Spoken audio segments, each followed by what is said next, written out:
What's good, one and all? It's your boy Micah back at it again with another video, this time from my ritual grounds.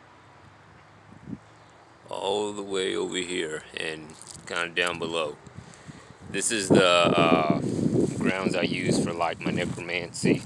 Freaking burying things that need to be buried deep in the earth. And to fucking... so they can absorb death essence and all that good shit so it can reach its target effectively. This whole motherfucking area right over here. Powerful shit. It's even gotten to the point to where even though this is a grounds dedicated for death and I've seen shit wither off, I've seen whole fucking areas of this land wither off. Freaking, I've also seen Undeath manifest as well in the form of sunflowers sprouting up out of nowhere with nobody planting any seeds or any of that shit into full bloom, full on sunflowers. And there's a occult symbology within that, prevailing not so much over death but through death, being dead but not vanquished, because there is a difference. But that's the topic for another video. Today I want to talk about names and the power of names. I remember watching this video by E.A. Coetting. I don't really fuck with him now, but this one video really stuck with me, where he mentioned he was talking with Adramelech, one of the demonic kings and demonic chiefs. And Adramelech told him, you must name your target. You must name your enemy in order to destroy your enemy. That has always stuck with me. But I want to approach this from a different point of view. I listened last night to one of the SCP fiction stories. I'm not really big on the whole SCP universe. I really don't give a fuck, but they have interesting stories nonetheless. And give me 1 minute, guys.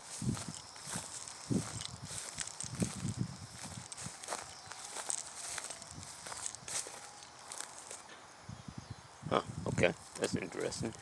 Anyways, holy shit. Anyways, fucking, the story was about the nameless forest.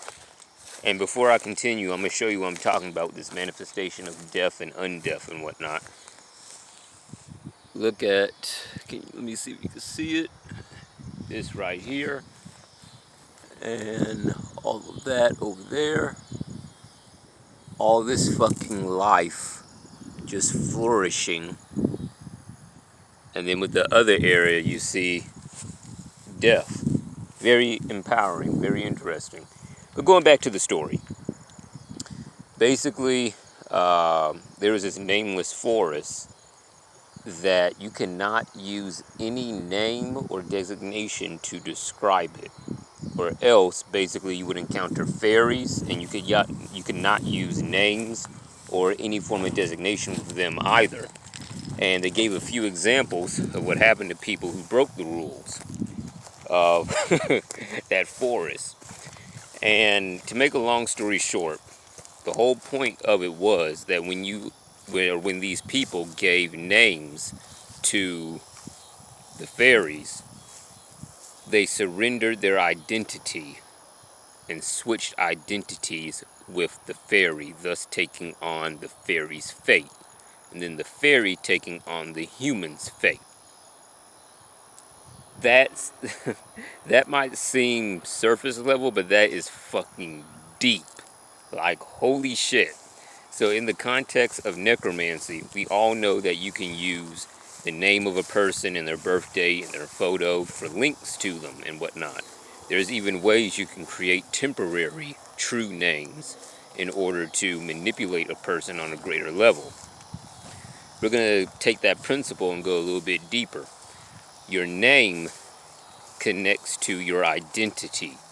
Your identity is an energetic construct that you've been developing through your actions, mentalities, thoughts, the essence of your spirit, your personality, your character, all that good shit. That's why character assassination hurts as bad as it does, because it's going on a much deeper level, on the energetic level, to produce the outward result. You feel me? Now, what you'll find is that when you're being attacked by multiple sources of incompetent magicians, let's just say it like it is, they will try to create temporary, or they will try to divine or scry temporary true names in order to exert a amount of influence over you, binding your spirit, binding your soul, screwing up your magic, screwing up your prosperity by virtue of that name and being that is now connected to you. What you have to do is not accept the designations and names given to you, besides the ones you give yourself and the spirits have given you. When you make this act of will to reject these names that were given to you, you take back the power of your name, both your mundane name and your spiritual name. You take back the power of speech. Your throat chakra opens up more, and it starts to spin, it starts to activate. You start to gain the power to literally create your reality by the words that you speak. We do this subconsciously and unconsciously on a daily basis, but this takes on a different dimension when you're involving magic into it, because it goes from the throat chakra to names, true names, and all that good shit, to the third eye chakra, which is thought, which is where shit can get very dangerous if you magically, if you don't have control over your fucking mind. This is why meditation is extremely important, especially in context of necromancy, where you're fucking with the dead, not just in spirit, but their mindsets, mentalities, their emotional constructs, all that good shit. What some people do not know, as a little side tangent here, is that even though the dead are dead, they can still create in thought, word, and action, albeit they lack a physical vessel to really carry out the shit that they want to carry out.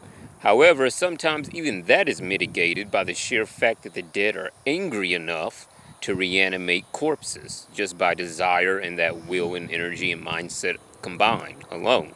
You feel me?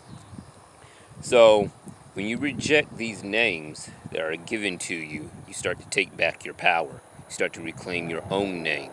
And in this reclamation of your name, all your abilities, all your power, all your knowledge, and all your wisdom comes back to you. On a deeper level, on a more psychic level, your reality is brought back to normal. Here's the thing. Names connect not just to identity, but to your reality.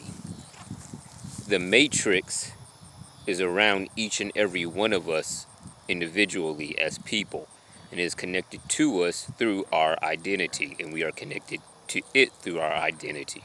So, the way we think, our personality, the health of our bodies, all that shit corresponds to the way our reality functions for us individually. So, when someone is trying to run a character assassination on you, when someone is trying to lay some magical work on you, death hexes or whatever, using your name, if you let it penetrate deep enough, it will start to warp the reality of your power, to where you know you're extremely powerful as a legit practitioner, but you don't feel it. You go to attempt to do some ritual, it flops, for no reason, seemingly. However, when you, once again, take your name back, when you take your power back, you start to unwarp, to unbend your reality. And what also starts to happen is that those enemies and those people who use your name, temporary, true name, or whatever, even in random, passing, mundane gossip and conversation, their reality starts to be fucked with. You feel me? So, just keep that in mind. One last thing I want to talk about. This idea came to me last night. We are accustomed, for those of us who really know our shit, we are accustomed to the rules of magic, how it's supposed to work, and all that other kind of thing. However, there comes a point in time where we need to make the rules for how our magic works. I'm going to say that again. We need to make the rules for how our magic works. This is being judge and jury, truly. This is what you do. You take a sheet of paper. I don't necessarily recommend typing this on your phone because it's the physical action of this that matters.